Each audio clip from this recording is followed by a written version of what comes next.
Bad Game Day is done and dusted. It is the World Cup, and we're absolutely loving this field. It's all about the game. It's a beautiful day in Lagos, Nigeria. My name is Babajide Guerrero. Welcome to the show. It's brought to you by AfriOne Mobile. AfriOne Mobile is the first ever made in Nigeria smartphones and tablets, and now is Nigeria's fastest mobile wallet. I'm with Biola Kazim. Unfortunately, this may be the last time in quotes I'm having Biola beside me in the studio, because very soon Biola is going to bring us from Russia with love. But for now, I'm going to enjoy this particular moment. Biola, how you doing? Good. Always a pleasure to see you, man. Same here. And yet again, another fail in the World Cup. It's quite unfortunate. Now, I want us to look at it from an African perspective. Yes, Biola doesn't like looking at it from that angle, but when are we going to get it right, you know? Done and dusted. Egypt first game. We also saw Nigeria, Morocco as well. And now Tunisia. Tunisia were this close to getting against England. Well, I mean, I don't know why African teams haven't really, gotten their acts together. You can sit here now and suggest that 3 of them considered goals, very late in the game. Egypt, Morocco, and Tunisia. But some will also tell you that there's some method to the madness, because every African team in this competition has considered a goal via set pieces. Egypt did against Uruguay, and Morocco did the same thing as well against Iran. Nigeria actually considered both goals from set pieces. One from a corner, and another, from a penalty. England's goals today as well, were from set pieces. So you look at all of that, and it suggests to you that these are sides, African teams that is, who really cannot coordinate, who really cannot switch on and defend well, because the mark of organization is how you do with set pieces, because you actually have time to arrange yourself before the ball is kicked. All of the other goals you score in open play, but with set pieces, somebody's going to keep the ball, and then you are supposed to arrange yourselves, and defend. And all African teams have not managed it. Senegal go against Poland, and for me, they look like, probably in terms of individual quality and the spread of it, maybe the best African side out there. But 4 wins, 1 goal. I haven't considered all goals, so to speak, from set pieces. Clearly, there's a problem. Yeah, it's not coincidental. Yeah. There's a common thread that runs through the African teams, have got to address at the World Cup. I think it's right about time they fix that, because it's almost done and dusted the first round of games. Going to the second round of games, that will be a very jamming thing to look at, especially for the coaches. I'll talk about other games. Belgium didn't need any set play to get their goals against Panama. We mentioned earlier that Panama would always bring the grit, the graft, but unfortunately, when push came to shove, Belgium actually tore them apart eventually. Yeah, I mean, the first half, Panama were quite difficult to break down. I thought that Belgium didn't find any rhythm to their game. They didn't find the fluidity that we know that they could play with. But clearly in the second half, some Panamanians' legs went, concentration dipped as well, because the thing about mounting a defensive effort is that you have to be there physically and mentally. If you do it for a long time, you can switch off. And, ultimately, Belgium got a break with Dries Mertens' goal. That was pure individual quality. But once they got that goal, the Panamanian resistance was broken down, and Romelu Lukaku came forth, with 2 goals. This was the kind of game that Belgium will have wanted in a World Cup like this, and good thing for them, they took advantage, because what we've seen in the World Cup is that even though small teams are not winning all the games,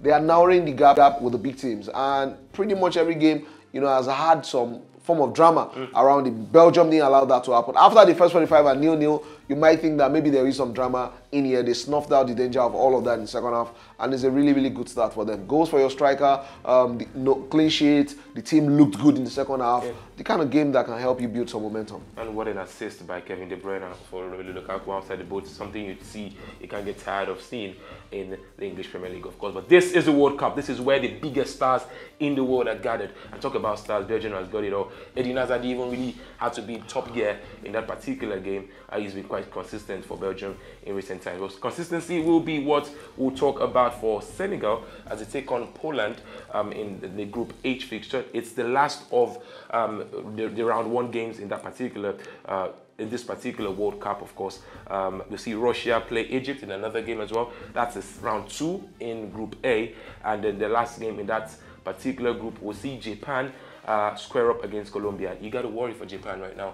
I mean, football is psychological, yet physical. We must talk about what happened in Osaka and Japan. Our thoughts with the Japanese right now. What could be the framework of the mind of the players at the moment? Some of them would have had, individuals, suffered in that particular earthquake in Osaka. Yeah, I mean, really sad things. Yeah. We're hearing from Osaka. We don't have confirmed list or number of fatalities yet, so hopefully it's not as bad as it might sound. Absolutely. But you know, tough as it might be, the players, you know that they are professionals and they've got a job to do, and that sometimes the conditions will be inauspicious.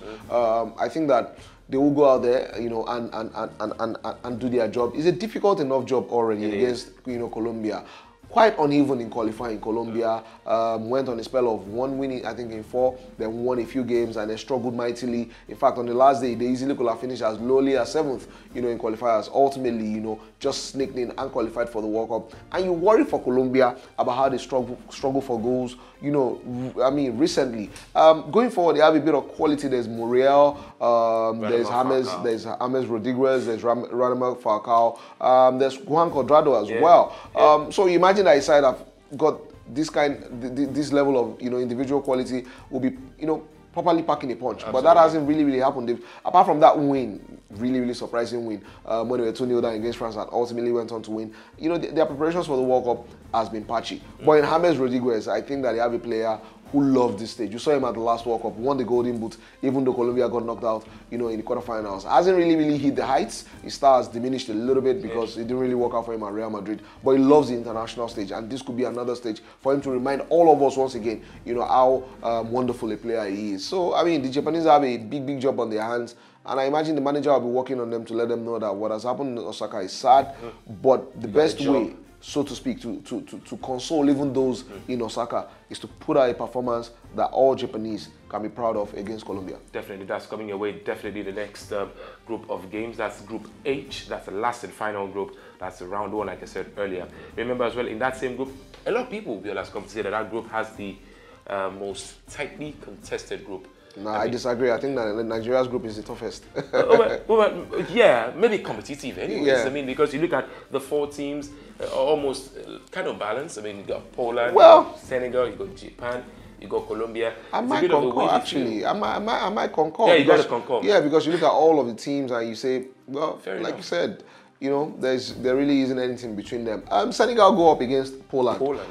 That's a very crucial game. But we should talk about the significance of a particular man. I know you're going to talk about him, but it's difficult for you to speak of Poland in terms of success in recent times and not mention Robert Lewandowski. Oh, absolutely and not. You look at what he's done for this Polish team, and the fact that it could be that X factor. No player in the history of the European qualifiers has scored 16 goals. That's absolutely jaw-dropping at the point. And coming to the World Cup, you think his stage is perfectly set for him? I mean, it's clear. Robert Lewandowski is the horse pulling the cart, you know, of Poland. He scores pretty much all of the goals for them.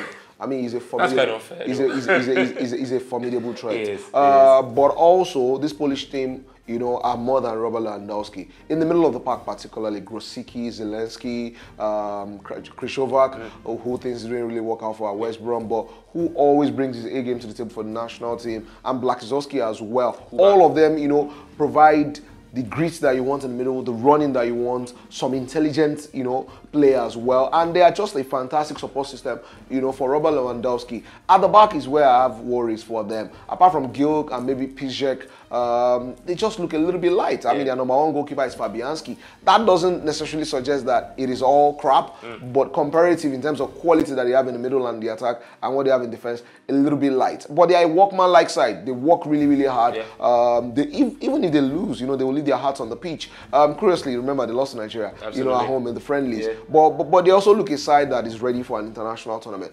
On the Senegalese side, you know, you look at Senegal, of all African teams, and you think that maybe they are the side that have that bit of stardust that you need at this level. A lot of people talk about Sadio Mane, but I think that their star player at this World Cup could just be Bayode Keita. That young man is crying out for a big stage. Absolutely. Was huge for Lazio last season or 2 seasons ago. Made that big transfer move to Monaco. Hasn't made a huge splash, but you know, his trickery, his pace, his power, his technique. He's such an exciting, you know, player to watch. At the back as well, Koulibaly is going to be really huge, solid, you know, for them. And you know, Sako up front as well as their striker, you know, packs a bit of punch as well. So you know, in the middle of the pack, they've got a certain Goye and Konaté, and Sedu Koyate of West Brom. So they look quite formidable. You know what I like about their midfield most is this sheer athleticism and power. You know, Sedu Koyate, like you said, can run from now to wherever, covers the entire length of the pitch. And like you said as well, Gueye, really formidable player. You know, energetic, and you know he likes to fight. So like I said, you know, you look at Senegal and you feel that in key areas they just have that extra little bit of quality. They look to me as well that they are the side that epitomizes the athleticism, you know, of African football. So I mean, I'm really excited to see how they play against Poland. When Biola is excited, you have no idea the level of excitement to inform you that we finally have a winner.